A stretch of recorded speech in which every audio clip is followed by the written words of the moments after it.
what exactly is the purpose of marketing? Let's talk about it, because it's one of these concepts that's very confusing these days, especially because marketers hold such a diverse range of roles. Let's take this back to basics. So, the definition of marketing, and this is how I like to discuss it when I'm teaching, when I'm, mentoring, when I'm talking to executives and explaining what exactly marketing as a department is supposed to be doing, it's to generate value. And in most cases, value equals revenue. Pretty much in any business context, that's what marketing should be doing. In a not-for-profit, in a government department, it's about actually making the organization viable. From a not-for-profit perspective, I've worked with a lot of not-for-profits throughout my career. If we don't have marketing, it's hard to actually exist, because firstly, a lot of people won't know about the organization. And then secondly, there is often a revenue generation component of marketing. And that is where a marketing person comes into an organization and does that. With government, there is that communications element, but there's also that value in terms of what is the purpose of this. And sometimes there is actually a revenue component of that as well. So marketing is all about value. It's about value creation and exchange. And within marketing, the way that we do this is it's a strategic exercise. We are the ones that understand a business deeply in terms of what the internal context is like in a business. The marketing plan and the business plan are often not that dissimilar in terms of content. In fact, I feel like there's huge overlap between marketing and business strategy. Because for a business to fully get on board with marketing, you have to drive it through the entire customer experience. And that requires pretty much the whole business to be adopting a marketing context. The other side of this is basically that marketing exists to serve the customer. The customer is the center of marketing.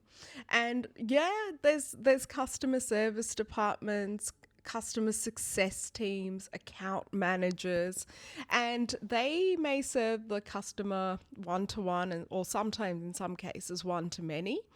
But the marketer is the one that is looking at how can I drive revenue that goes beyond that just the one transaction. Now let's take like luxury brands. So you might think, customer service in a luxury brand in a lot of cases is great. You go into a store and they serve you one-to-one and you get that service. But the thing is, there's another layer that exists to support that. And that is where marketing fits in, because marketing is driving the brand and what it's supposed to be. Marketing is the part that is collecting that data about the customers and putting it somewhere and then analyzing it and giving them content that they might be interested in consuming through various sources: social, emails, billboards, events. And marketing is also the one that is able to bridge that gap between a product and the customer, in terms of letting the customer know this product is for them.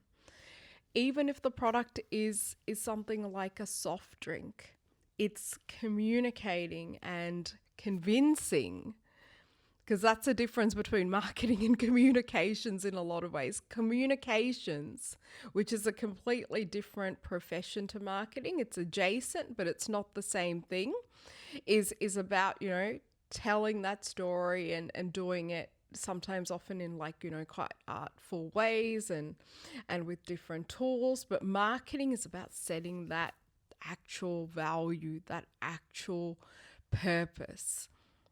Marketing happens through a repeated pattern of events. It's rarely a one-off kind of thing. Even if the product you make one of those, there's multiple points that you have to reach someone in order for them to understand exactly who you are. So I like to think of marketing as being kind of that nexus. It creates that strategy to drive revenue and business growth. It's an interesting thing as well because the whole is greater than the sum of the parts. Today I was having a look at this software that was saying that it's a startup, so they haven't released this software, but it looked pretty cool. Like it analyzed campaigns, it did like predictive things, and I thought, wow, it's actually, heading in a really interesting direction. But the problem was that there's a creative component in marketing, and that AI at the moment and software in general hasn't caught up on. But a lot of the way marketing is done, especially in the software industry, is not that creative. There isn't that much creativity going on. I mean, sometimes in startups you might see it where you just have to stand out and then you're forced to be creative. But a lot of this, especially B2B SaaS, which is the industry that I'm currently working in now, you see a lot of content coming out, and AI has made that content even easier to mass produce. But then the problem is that it's often not that interesting. That heart, that's the creativity. And I don't know if AI will get there in terms of replicating that.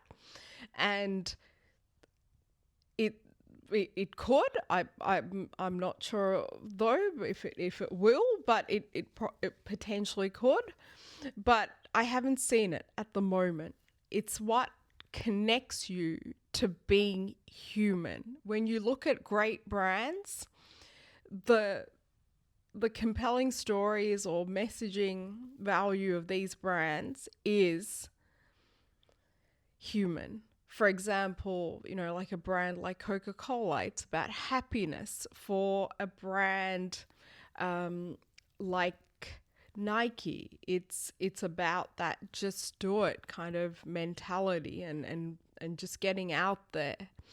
For a brand like I've spoken about this brand a bit, and at the moment it's not doing that well, but hopefully it will change for them. For Lululemon, it's about that connection to the yoga community. It's about the spirit.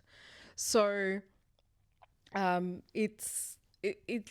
all brands that have these great, I guess, premises, it goes beyond just the product.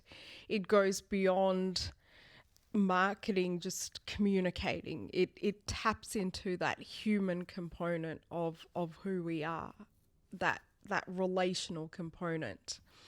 And it's not an easy profession either. A lot of people think, yeah, I can do some social media. Yeah, I can write some content, or I can get AI nowadays to write content, or, yeah, I can definitely, if I had the money, I can do an ad, or, I can create an event.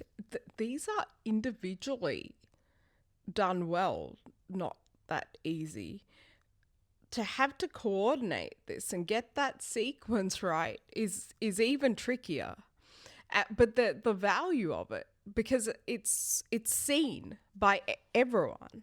Your work is seen by people, your customers, or your potential customers. People think that they can replicate it. And the reality is that there's a lot of thought behind marketing activities. And I don't think a lot of people realize how much thought there is, because when marketing goes right, it doesn't look like it's an effort. It looks easy. And that's why I feel these days that marketers get critiqued for this, because people think, oh, yeah, I can do that. But then, yeah, let's see you do it. Let's see you do it. I mean, I guess, some places choose not to have a marketing person, but every great brand has actually had a marketing department to get them to where they are, or some kind of marketer of some sort that's been driving that strategy. So hope that, this concept of marketing has become more clear to you. It's about value. It's about the creation, exchange of value, and really driving revenue. And it's exciting to be a part of it. As I mentioned before, if you've been watching my previous content, because it's such a positive profession overall. It's where you get to create, and creativity is really that secret sauce in marketing.